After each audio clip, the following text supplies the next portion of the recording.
Hello everyone. आज simple interest को ख़त्म कर लेते हैं। ठीक है, सिंपल इंटरेस्ट पे सबसे पहले हम लोग 3 वीडियो डाल चुके हैं शायद, है ना। 3 या 4 वीडियोस हो चुकी हैं इस पर, तो इसको आज ख़त्म करते हैं। इस पर एक मेथड मैंने आप लोगों को ये भी समझाया था कि सिंपल इंटरेस्ट पे कि जो फ्रैक्शन वाली कंडीशंस हैं इसको हम लोग करा चुके हैं, शायद सेकेंड या थर्ड वीडियो में है। ठीक है, आप लोग देखना। तो इसमें फ्रैक्शन के ऊपर मैंने आप लोगों को एक बात बोली है कि फ्रैक्शन में कभी भी जो डिनोमिनेटर होता है ना वो आपका एक्चुअल होता है। इस पर ना आपके 4 तरह के क्वेश्चन पेपर में बन रखे हैं, लेकिन बुक में आपके इस पर सिर्फ 1 या 2 ही टाइप है। ठीक, तो थोड़ा सा इसमें क्लैरिफाई करना ज़रूरी है कि भाई कहाँ पे और क्या चीज़। बुक में जो आपको दिया होगा क्वेश्चन, आप लोग इस तरह के क्वेश्चन में क्या करते हो कि आपने देखा रेट और टाइम इक्वल है, आप लोग इस पर रूट चढ़ा करके इंटू 100 करके मल्टीपल करके 100 का और आप आंसर लगा देते हो। लेकिन सभी जगह नहीं होता ऐसा। ठीक है, क्यों नहीं हो रहा उसको समझो। इसमें बोल रहे हैं यदि कोई धन अपने आप का, धन मतलब जो इंग्लिश वाले हैं वो समझ लो, प्रिंसिपल मतलब आपने बैंक में कोई पैसा लगाया। ठीक है, मतलब बैंक में कुछ पैसे जमा किए, तो पैसा जो है वो 16 से कितना हो गया, 25 हो गया।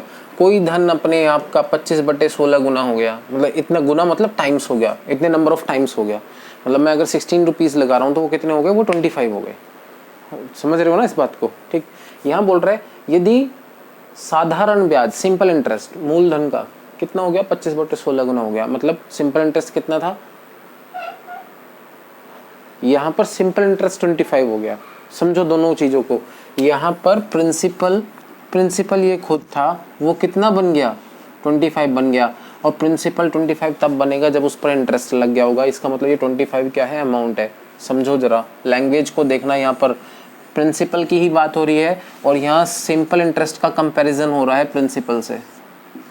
यहाँ कंपैरिजन चल रहा है और यहाँ भी कंपैरिजन है, लेकिन यहाँ पर मेरा कंपैरिजन मुझी से हो रहा है और यहाँ पर एक सेकंड पर्सन का कंपैरिजन मुझसे किया जा रहा है। तो कंपैरिजन जब भी किसी से किया जाए वो ऑलवेज डिनोमिनेटर में होता है और डिनोमिनेटर ऑलवेज एक्चुअल होता है। ठीक है, यानी जिससे कंपैरिजन किया जा रहा है। तो प्रिंसिपल ऑलवेज क्या होगा, डिनोमिनेटर होगा। तो 16 रुपये मैंने लगाए थे, उस पर मुझे 25 रुपये ब्याज मिला है। अंतर आप समझ पाए होंगे दोनों का। यहाँ मैंने अमाउंट क्यों बोला है उसको और यहाँ पर मैंने आपको ब्याज क्यों बोला है। ठीक है, अगर मैं बोलूँ ए का वजन बढ़ के, ए का वजन 10% बढ़ गया, मतलब पहले वो 100 था, अब 10 बढ़ गया, यानी कितना हो गया, 110 हो गया। ए का कंपैरिजन ए से ही हो रहा है ना। लेकिन अगर मैं बात करूं कि भाई बी का वजन ए से 10% ज़्यादा है, बी का वजन ए से 10% ज़्यादा है, यानी ए 100 है तो बी कितना है, 110 है। तो बी को कंपेयर कर रहा हूँ मैं किससे, ए से। समझ रहे हो ना। 100 किसको मान के चला, ए का दिया नहीं था, लेकिन 100% मैंने ए को मान लिया। वही बात यहाँ पर है। ठीक है, कि सिंपल इंटरेस्ट जो है उसका कंपैरिजन प्रिंसिपल से किया जा रहा है। तो डिनोमिनेटर आपका ऑलवेज प्रिंसिपल। अगर सिंपल इंटरेस्ट से कंपेयर कर रहे हो तो ऊपर वाली वैल्यू सिंपल इंटरेस्ट होगी, और अगर मैं किससे वैल्यू कंपेयर कर रहा हूँ, खुद में कंपैरिजन कर रहा हूँ, तो ऊपर वाली वैल्यू अमाउंट हो जाएगी अगर बड़ी है तो। ठीक है, ये अमाउंट, और अमाउंट होता है प्रिंसिपल प्लस में सिंपल इंटरेस्ट। इसका मतलब ये जो फिगर है आपकी ये बन जाएगी 9/16। 16 रुपये पर 9 रुपये आपको ब्याज मिला, मतलब मुझे 9 रुपये ब्याज मिल रहा है 16 रुपये पर R% के रेट से R टाइम में। तो हो जाएगा 9 इंटू में 100 अपॉन में 16 इक्वल्स टू में R²। और अगर यहाँ से स्क्वायर हटाऊँ तो यहाँ पर स्क्वायर रूट आ जाएगा। आप समझ पा रहे होंगे आप क्यों यहाँ पर रूट लगा करके इंटू 100 कर देते हैं। ठीक है, यहाँ पर आपको सिंपल इंटरेस्ट 25 मिल रहा है, किस पर, 16 पर, R% से R टाइम में। तो हो गया 25 इंटू 100 अपॉन में 16 इक्वल्स टू R²। स्क्वायर हटा दूंगा तो यहाँ पे रूट लग जाएगा। ठीक है, थर्ड कंडीशन पे बात करता हूँ। यहाँ पर भी प्रिंसिपल का कंपैरिजन प्रिंसिपल से ही किया जा रहा है। बोल रहा है कोई धन अपने आप का 9/16 गुना हो जाता है। ठीक है, मतलब वो 16 था और वो कितना हो गया, 9 हो गया। अब यहाँ पर भी समझो भाई ज़रा इस बात को। क्या बैंक में जब आप पैसे जमा करते हो तो वो बढ़ते हैं कि घटते हैं। आज की कंडीशन में घट सकते हैं, हालांकि अभी लॉकडाउन में वो भी बंद कर दिया है। वरना SBI में जो मिनिमम चार्ज था कि भाई उतना है तो ठीक है, उससे कम है तो फिर आपका रिकवरी में ही काट लेते हैं, है ना। वो बात ख़त्म करते हैं। अगर हम बैंक में पैसा जमा करते हैं तो हमें इंटरेस्ट मिलता है। ठीक है, और इंटरेस्ट मिलने से वैल्यू तो बढ़ेगी, घटेगी तो है नहीं। ठीक, समझ पाए। हाँ, 2 ही जगह हैं ऐसे अभी तक। एक तो जापान में इंटरेस्ट रेट जो है आपके जापान और स्विट्ज़रलैंड, दो जगह का है। स्विट्ज़रलैंड में क्या है, स्विस बैंक में आपका नेगेटिव में है, ठीक है। तो वहाँ बैंक में अगर आप पैसा रखोगे तो वो बढ़ेगा नहीं, वो घटेगा, ठीक। और दूसरा जापान में जो है वो आपका चार्जेस ज़्यादा हैं बैंक के, और लेकिन रेट ऑफ इंटरेस्ट पॉजिटिव ही है। तो दुनिया भर में सभी जगह रेट ऑफ इंटरेस्ट जो है पॉजिटिव ही है, एक्सेप्ट स्विस बैंक के, वहाँ पे नेगेटिव में है, ठीक है। वो बात अलग हुई। अभी इस पर आता है, यहाँ बोल रहा कोई धन अपने आप का 9/16 हो गया, यानी मैंने 16 रुपये लगाए वो 9 हो गए, ऐसा पॉसिबल नहीं है, ठीक है। जो मैंने 16 रुपये लगाए थे वो 9 नहीं हो सकते। इसका मतलब ये 9 रुपये जो है अगर डिनोमिनेटर से कम आती है वैल्यू तो ये आपका ब्याज होगा, समझो भाई इसको। ये 9 = 16 इंटू आर अपॉन में 100, तो 9/16 इंटू में 100 और ये रूट लग करके यहाँ पर आर, इसका आंसर ये बनेगा। और यहाँ तो सिंपल इजी है कि सिंपल इंटरेस्ट मूलधन का इतना है, इसका मतलब 9 रुपीज़ आपका सिंपल इंटरेस्ट है, 16 आपका principal, R into R upon में 100, 9 इंटू 100 अपॉन में 16 = आर, ठीक। समझ पाए? 4 तरीके से क्वेश्चन बन सकता है। लैंग्वेज को पकड़ना, लैंग्वेज क्या बनी है आपसे पेपर में, ठीक है। ये नहीं कि बस आंख मूंद करके रूट लगाया और इंटू 100 करके कर दिया। हो सकता है आपको, यहाँ तो मैं बोल रहा हूँ रेट और टाइम जो है वो आपके इक्वल है, ऐसा भी तो हो सकता है रेट आपको गिवन कर रखा हो और आपसे टाइम पूछ रहा हूँ, तो अगर आपको रेट गिवन कर रखा है तो आप रेट की वैल्यू रख दो, टाइम निकाल दो, ठीक है। आपसे पूछ रहे हैं, आपको टाइम गिवन करके रेट पूछ रहा है तो आप टाइम की वैल्यू रख दो, रेट आप निकाल दो, ठीक। ओके, समझ पाए? नेक्स्ट बढ़ते हैं अभी इस पर, हम हटा दो ना इसको। नेक्स्ट एक मेथड बनता है भाई आप लोगों का एलिगेशन, जिसमें हम लगाते हैं, ठीक है। एलिगेशन को भी समझो भाई।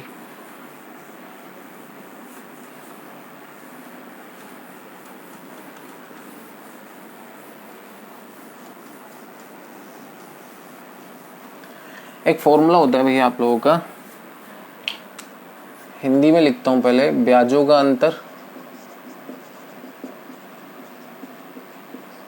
बटे में दरों का अंतर इनटू में समय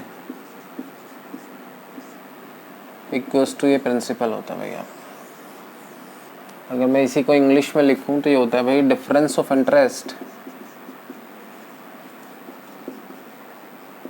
अपॉन में डिफरेंस ऑफ रेट इनटू में टाइम। यहाँ से आपका प्रिंसिपल आ जाता है, ठीक। इस पर आपके क्वेश्चन कैसे बनेंगे समझो जरा।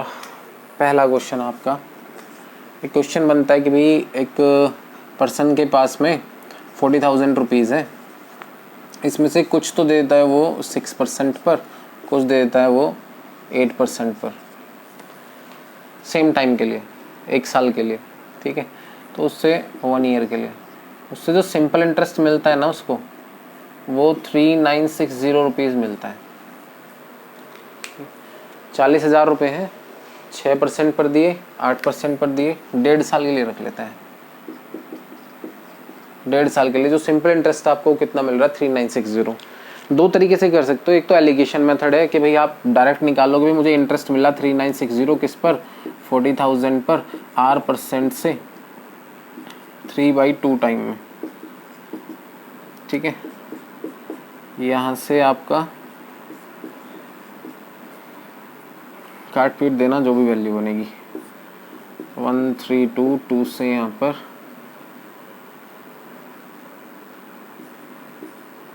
6.6% आ गया। अब आप एलिगेशन लगा दो कि भाई कुछ दिया 6 पर, कुछ दिया 8 पर, और एवरेज मेरा 6.6 है, एलिगेशन लगा देता हूँ।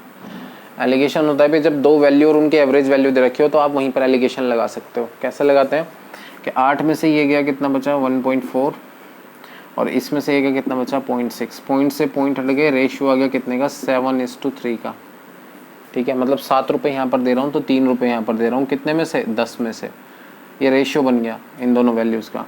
अब आप ये भी बता सकते हो कि यहाँ पर कितना था, 40,000 को आप इस रेशियो में तोड़ दो तो यहाँ पर 28,000 और यहाँ पर 12,000, 40,000 को से। एक तरीका तो ये एलिगेशन मेथड है, लेकिन पेपर में मैं एलिगेशन से करने के लिए सजेस्ट नहीं करूँगा। रीज़न पेपर में कुछ वैल्यूज़ आपकी आ जाती हैं कि जब यहाँ तो देखो ये 10 था, 66 अपॉन में 10 था ना, तो आपका 6.6 बन गया। अगर यही वैल्यू होती 66 अपॉन में 7, ठीक है, या 66 अपॉन में 13, डिविजिबल नहीं जा रहा, पूरा नहीं जा रहा ना, फ्रैक्शन में वैल्यू बन गई। और फ्रैक्शन में फिर आपको एलिगेशन लगाने में दिक्कत आ जाती है, फिर आप इसको अप्रोक्स में रखते हो। मान लो ये 6.6 ना हो करके 6.6666 होता, तो आप इसको लिखते 6.67, तो आपका आंसर एक्चुअल नहीं आ पाता, ठीक है। तो बेटर यही है कि आप इस मेथड पे कर लो। इस मेथड को बताने का और बहुत सारा रीज़न है। ये तो क्वेश्चन होने ही होने हैं इस पर, इसके अलावा इसमें एलिगेशन के बहुत सारे क्वेश्चन होते हैं, रीजनिंग के बहुत सारे क्वेश्चन हो जाते हैं, और आपके सिंप्लीफिकेशन के लैंग्वेज वाले कुछ क्वेश्चन हैं वो इस पर हो जाते हैं।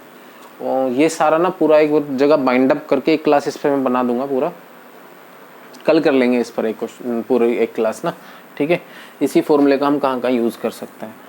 चलो ये तो एलिगेशन हो गया। अब इस पर बात करते हैं, इस पर कैसे करना है क्वेश्चन। अगर मुझे इस मेथड को यूज़ करना है तो इस मेथड के लिए मुझे क्या करना पड़ेगा, आपसे अगर ये पूछता है ना कि 8% पर कितना दिया, तो आप सारा 6% पर दे दो।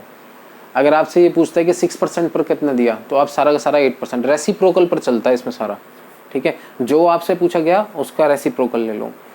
और अगर नहीं भी ऐसा वो है, आपको नहीं ये वो कर रहा है कि भाई नहीं मुझे तो इस पे नहीं, इस तरीके से नहीं कर रहा, तो फिर प्रॉपर मेथड से भी सोल्व कर सकते हो आप, फॉर्मूले में रख करके कि कुछ तो मान लो, मतलब एक वैल्यू को x मान लो और दूसरे को 40,000 माइनस x मानोगे, तब लेकर के चलोगे, टाइम ज़्यादा लग जाएगा, ठीक है, x की वैल्यू निकालने में। यहाँ से क्या करोगे आप, 8% पर पूछ रहे तो आप सारा का सारा यानी 40 के 40,000 अगर मैंने 6% पर दिए होते तो मुझे कितना इंटरेस्ट मिलता। मैंने अगर 40,000 6% पर दिए होते 1.5 साल के लिए, तो मुझे इंटरेस्ट कितना मिलता, मुझे इंटरेस्ट मिलता 3600। मुझे इंटरेस्ट मिला कितना, 3960। तो फॉर्मूले में रखता हूँ डिफरेंस ऑफ इंटरेस्ट, इन दोनों का इंटरेस्ट का डिफरेंस कितना आया 360, अपॉन में डिफरेंस ऑफ रेट, दोनों रेट का डिफरेंस कितना है 2%, 2% को 2 अपॉन में 100, ठीक है, इनटू में टाइम, टाइम कितना है यहाँ पर, टाइम है 1.5 साल, 3/2, 2 से 2 कैंसिल, 3 से यहाँ पर 120 और ये 100 ऊपर मल्टीपल में जाएगा, 12,000 आपका आंसर आ गया।